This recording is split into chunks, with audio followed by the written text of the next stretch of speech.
আগে শিখতে হয় প্রেম মানে কি। তোর প্রেমের সঙ্গেই কেউ শিখায় নাই, আমি শিখাই দিই, মাথায় রাখিস। প্রেম শব্দের মানে হচ্ছে, এটা এখনকার মানুষ এটা শুনলে কেমন জানি ভিতরে একটা আউলা বাতাস লাগে। প্রেম শব্দের মানে হচ্ছে যত্ন। কেউ তোদের বলেছে? আজকে আমি বলে দিলাম, যার যত প্রেম তার যত্ন তত বেশি।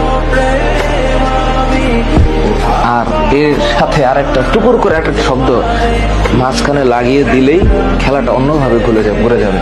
এই যত্নের নিঃশেষে আরেকটা শব্দ আছে দায়িত্ব, আর যত্নের ডান পাশে আরেকটা শব্দ আছে শ্রদ্ধা। হ্যাঁ, আর যত্নের উপরের দিকে আরেকটা শব্দ আছে, এটার নাম হচ্ছে আরেকটা জিনিস। এটা মানে এটা এই সত্যতা, এটার নাম হচ্ছে প্রেম।